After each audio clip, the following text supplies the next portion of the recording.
Hello friends, welcome back to the another video. तो आज हम एक ही बहुत ही खूबसूरत किताब का रिव्यू लेकर आए हैं जिसका नाम है साहबनामा और ये श्री मुकेश नेमा जी ने लिखी है। अब मुकेश नेमा जी कौन है? ये मध्य प्रदेश में आबकारी आयुक्त कार्यालय में सरकारी अफसर हैं। तो कुछ इनके बारे में अगर आपको जानना है तो मैं उनके बारे में कुछ पृष्ठभूमि उनके बारे में बता देता हूँ और फिर इस किताब के बारे में हम जानेंगे। तो सबसे पहले तो इन्होंने सरकारी नौकरी इसलिए करी क्योंकि इन्हें पता था कि सरकार की नौकरी लगने के बाद आम तौर पर निकाले नहीं जाते हैं, रोटी की चिंता भी नहीं सताती है और अपनी नौकरी से जितना काम चल जाए उतना इन्होंने काम भी किया है। क्योंकि एक जीवन में नियम है, कम काम करेंगे, कम गलती होगी और सुखी जीवन रहेगा। और फिर वो जो समय बचा इन्होंने घूमने में और एफबी पर लिखकर, जो कि आपको ये किताब रूप में मिल पाया है, इसलिए ये पॉसिबल हो पाया है। तो ये एक बहुत ही श्रेष्ठ व्यंग्यों की ये किताब है। आपको बहुत ही जिसे कहते हैं कि आपके उदास पलों को ये हंसी से लबालब कर देगी। इसकी अनूठी विशेषता ये है कि आपको ये पसंद ज़रूर आएगी क्योंकि आपके अंदाज में इस बातों को बयां किया गया है। अब अगर हम इसके बारे में जानें तो इसके 5 भाग हैं। पहला साहबनामा, दूसरा पतिनामा, तीसरा गीतनामा, चौथा स्वादनामा और पांचवा संसारनामा। तो आप नाम को ही देखकर बड़े उत्सुक हो गए होंगे कि ऐसा इनमें क्या है। तो आज हम जो शुरुआत करने जा रहे हैं वो पतिनामा से स्टार्ट करेंगे। कुछ इसी तरीके से बातें, टोटल 62 चैप्टर्स हैं। ये मुकेश नेमा जी के बारे में है, आप इसमें भी पढ़ सकते हैं। बट चलिए कुछ चैप्टर्स के बारे में भाग जो है उसमें हम आज जानकारी ले लेते हैं। तो सबसे पहला है, मैं एक डिस्क्लेमर देना चाहूँगा कि मैं ये जो उन लोगों के लिए बात बोल रहा हूँ जो कि शादीशुदा हैं, तो कृपया अगर आप शादीशुदा नहीं हैं तो ये बातें सुनकर आप घबरा सकते हैं, इसलिए आप इसको अवॉइड कर सकते हैं। आगे का वीडियो अब तक का आपके लिए ठीक था क्योंकि आगे कुछ रूल्स, कुछ नियम, कुछ सिद्धांत दिए गए हैं जो कि एक शादीशुदा इंसान को अपने जीवन को खुश रखने के लिए अपनाने पड़ते हैं, ऐसा मुकेश नेमा जी का कहना है।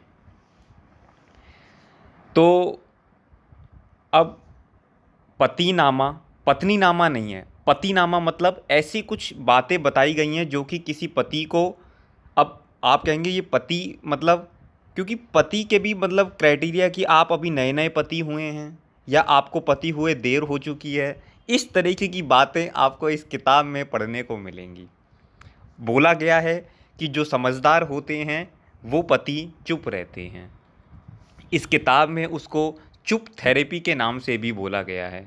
अब अगर आप मेरी बातें समझ रहे हैं, आप मेरी बातें सुन रहे हैं, तो कहीं ना कहीं अब तक आपका इंटरेस्ट बन चुका होगा सिर्फ इसी चीज़ों को सुनकर कि भाई ये किताब एक बार पढ़ने योग्य ज़रूर है।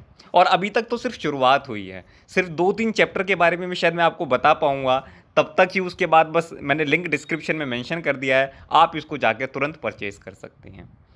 फिर कुछ ऐसी टेक्निक्स बताई गई हैं जो आपको अपने जीवन को बचा सकती हैं। किससे बचा सकती हैं ये मुझे आपको समझाने की ज़रूरत नहीं है। सबसे पहला, कभी अगर आपको ज़रूरत पड़े तो पूजा घर में आप अपना स्थान ग्रहण कर सकते हैं। वहाँ से आपको कृष्ण जी के मार्गदर्शन से ले सकते हैं और वहाँ से अगर आप कृष्ण जी से अपना मार्गदर्शन लेंगे तो आपकी आध्यात्मिक उन्नति भी होगी। दूसरा, बाथरूम में ज़्यादा देर तक नहाकर भी आप अपने आप को वहाँ पर शरण ले सकते हैं। शरण की क्यों ज़रूरत पड़ रही है ये अब आप लोग खुद जानते हैं। तभी आप और आपका घर सुखी रह सकता है। अच्छा, दूसरे चैप्टर की अगर हम बात करें, इश्क में पति हो जाना, इसमें बताया गया है कि एक पत्नी अपने पति को चेक करती है कि क्या ये पति होने के लिए फिट है या नहीं।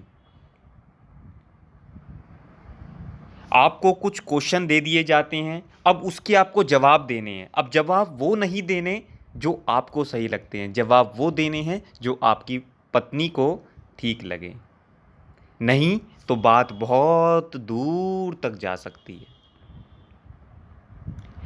फिर जब आप काम करेंगे तो आपकी क्वालिटी जांची जाती है, किस किस चीज़ों में, वो आपको उदाहरण सहित किताब में पढ़ने का मौका मिलेगा। आपको कभी ऐसी गुगली फेस करनी पड़ सकती है जहां पर आपको अपनी विराट कोहली वाली छवि दिखाने का मौका मिलता है।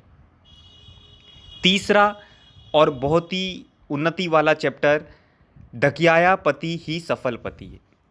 जैसा कि आप लोगों ने सुना है कि हर एक सफल आदमी के पीछे एक औरत का हाथ होता है, तो उसी तरीके से कुछ यहाँ पर उदाहरण दिए गए हैं। गौतम बुद्ध के उदाहरण दिया गया कि उनको वहाँ तक पहुँचाने में उनकी पत्नी का क्या रोल है।